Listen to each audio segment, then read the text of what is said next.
안녕하세요. 바이앤홀드입니다. 오늘의 영상의 주제는 재테크의 시작, 보험 정리로부터 시작해라 라는 주제를 가지고 영상을 만들어 보았습니다. 본 내용을 시작하기 전에 먼저 알려드릴 게 있습니다. 저는 보험 전문가가 아닙니다. 단지 재테크 관점에서 여러분들에게 방향성만 정해드리는 영상이니까요. 어디까지나 제가 올해 2월 달에 제 보험을 제가 잘못 들고 있어서 조금 이렇게 보험 다이어트, 금액을 다이어트하고 어떤 방향성을 잡아가는 그러한 내용에 대해서 정리하는 영상이고 여러분들에게 도움이 될 것 같아서 공유하는 영상이니까 참고만 해주시면 좋을 것 같습니다. 우선 제가 여러분들에게 드리고 싶은 말은 자신의 보험을 먼저 한번 점검해 보라는 것입니다. 우선 친구나 주변 지인분들 중에서 이제 보험하시는 분들이 있으실 수가 있잖아요. 이분들이 하나 들어달라고 해서 그냥 좋다고 하니까 내가 가입한 것은 아닌가 라는 생각을 우선 한번 여러분들이 하시면서 내가 그런 보험이 있나라고 생각을 떠올려 보시고 그런 보험부터 우선 점검을 해봐야 된다라고 저는 생각을 하고 있습니다. 보통 우리가 보험을 가입할 때 주변 친구나 이제 지인들을 통해서 이제 많이 가입을 하는 경우가 있기 때문에 그래요. 그래서 꼭 한번 점검을 해보시고 이번 영상 끝까지 한번 봐보시면 어느 정도 어떻게 점검을 해야 될지 좀 대략적인 가이드라인이 잡힐 것 같습니다. 우선 저는 이제 결론부터 얘기하면 보험금은 저 같은 경우는 지금 30대 후반인데 저는 이제 한 10만 원 정도로 이제 지출하기에 지금 이렇게 세팅을 했어요. 어떻게 이제 세팅을 했냐면 우선 보험이 지금 하나도 없으신 분은 우선 저는 착한 실비는 지금 하나는 꼭 들어놓으라고 말씀을 드리고 싶어요. 사실 이제 자동차 3번에 이제 자동차가 있으면 자동차 보험 의무적으로 꼭 들어야 되기 때문에 자동차 보험은 논외를 하더라도 우선 3대 질병 진단비도 굳이 저는 안 들어놔도 괜찮다고 이제 생각을 하는데 참고로 저는 들긴 했습니다. 하지만 착한 실비는 저는 강추, 무조건 여러분들께서 하나는 들어놓으셨으면 좋겠습니다. 보험료도 그렇게 비싸지 않아요. 저 같은 경우는 한 13,000원 정도 한 달에 내는 것 같아요. 네, 그 정도 내니까 그렇게 큰 부담이 되는 그런 보험 상품은 아니라고 생각합니다. 그리고 보험금을 내는 거에 비해서 혜택이 굉장히 막강하기 때문에 이거는 꼭 여러분들이 들어놓으시면 좋을 것 같아요. 왜냐하면 누구나 다 병은 들고 아프잖아요. 지금 젊어서 그게 나는 이제 나중에 될 수 있다라고 생각 드실 수도 있는데 누군가는 언제나 아프고 병원비가 많이 들어가기 때문에 차관실비는 꼭 들어놨으면 좋겠습니다. 그래서 차관실비를 들어놓으면 뭐가 좋냐? 병원비가 거의 커버가 가능하고 또 이게 좋은 게 연간 자기부담금이 200만 원을 넘지 않고 어, 보통은 200만 원 이렇게 넘지 않아요. 넘지 않을 거예요. 그렇게 지금 자기가 엄청 중병에 걸리지 않는 이상 우리가 평균적으로 200을 넘기기는 이제 쉽지 않을 겁니다. 자기 부담금이요. 왜냐하면 이게 실비가 자기가 이제 병원 갔을 때 일정 부분 이제 돌려받고 자기 부담금이 조금 발생을 하는데 그 자기 부담금이 200을 넘으려면 병원을 정말 많이 가야 되거든요. 1년에. 그런데 자기 부담금이 설령 200이 넘는다고 할지라도 여러분 크게 걱정하지 않으셔도 돼요. 보험회사가 지불을 해줍니다. 그래서 실비가 굉장히 막강한 이제 보험 상품이라는 거. 사실 이 이 실비 보험이 굉장히 출시가 되면서 보험사들이 굉장히 손해가 많다고 해요. 왜냐하면 이제 가입한 고객들이 보험료는 조금 내는데 그만큼 지출되는 비용이 많기 때문에 굉장히 보험회사들은 손해를 보는데 우리 가입자 입장에서는 굉장히 좋은 거죠. 그래서 보통 연간 자기부담금이 200만 원을 이제 넘지는 않지만 넘어도 걱정할 필요는 없다. 보험사가 지불을 해준다라는 거. 그래서 저는 착한 실비는 꼭 하나는 들어놓으시라고 강추한다라는 것이 되겠습니다.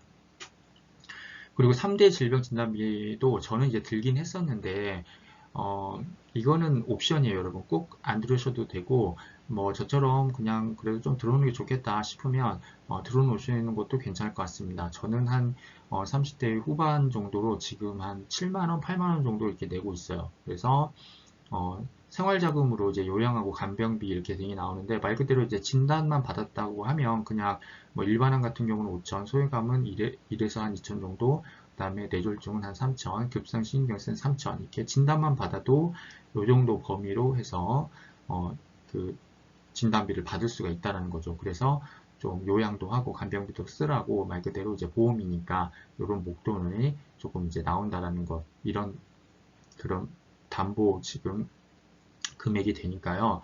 여러분들께서 이런 진단만 받아도 이런 돈을 이제 받을 수가 있다라는 것이 되겠습니다.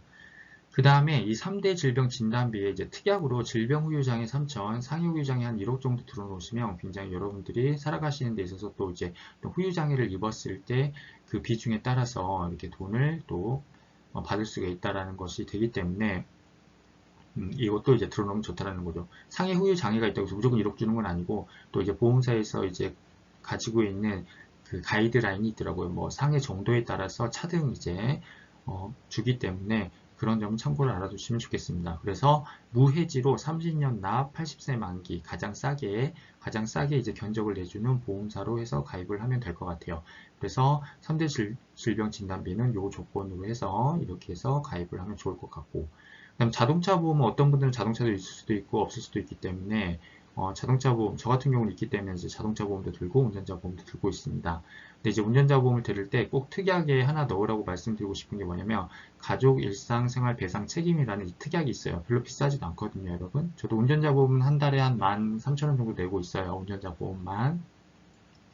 그래서 이 가족 일상생활 책임 배상이 이게 뭐가 좋냐면 요거 같은 경우는 뭐 우리 집에 이제 누수가 생겨가지고 밑에 집이 뭐 좀 홍수가 났다, 아니면 내가 뭐 사람이랑 길거리에서 부딪혀가지고 그 반대쪽 사람, 그러니까 부딪힌 사람이 핸드폰을 부셔먹었다 이러면 여기에서 이제 배상을 해주는 굉장히 좋은 그런 특약이에요, 여러분. 그래서 꼭 여러분들이 이걸 가입해 보시고 제가 이렇게 말씀드렸다고 해서 무조건 뭐 바이오홀드가 이렇게 했으니까 나 이렇게 해야지 이렇게 하지 마시고, 저는 지금 가이드라인만 드리는 거니까 가족 일상 생활 배상 책임이 무엇인지, 구체적으로 무엇인지 이제 전문 유튜버분들도 계시고 네이버 블로그 같은 데도 잘 정리가 돼 있으니까 여러분들께서 한번 스스로 찾아가 보시면서 공부하시고 가입하시는 게 좋으실 것 같아요. 착한실비도 마찬가지고 3대 질병 진단비도 마찬가지고요. 저는 이제 저의 사례로 이제 저의 기준에서 이렇게 한 것이 되겠습니다. 그렇기 때문에 여러분들께서도 꼭 자기가 공부하면서 해야지 남이 그냥 좋다고, 저도 지금 여러분들에게 이렇게 하는 게 좋다라고 이제 말씀을 드리니까 그냥 이렇게 따라하다 보면 결국은 자기가 어떤 보험을 들어놓고 자기의 보장 범위가 얼마나 되는지도 모르는 그런 불상사가 발생을 하니까 드리는 말씀이에요. 그래서 저 같은 경우는 착한 실비와 3대 질병 진단비에서 요것만 해서 한 10만 원 정도 지금 지출하고 있고요. 이제 운전자 보험과 자동차 보험 이제 또 따로 이렇게 지출이 되고 있습니다. 그래서 오늘의 결론은요.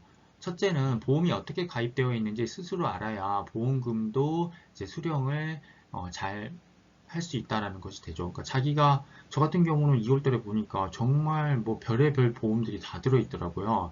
별의별 보험이 다 들어있어서 와, 내가 이렇게 많은 보험에 그런 게 들어있었구나. 정말 쓸데없는 거 굉장히 많구나 라고 해서 뺄 건 다 빼고, 그리고 가입돼 있는 것 중에서 예를 들어 진단비 같은 경우는 제가 60세까지만 보장이 돼 있는 것들도 있더라고요. 그래서 앞으로 뭐 100세 시대라는데 60세까지, 옛날에 들어오는 보험이라서 그렇긴 하지만 60세까지는 너무 또 이게 작잖아요, 연령이.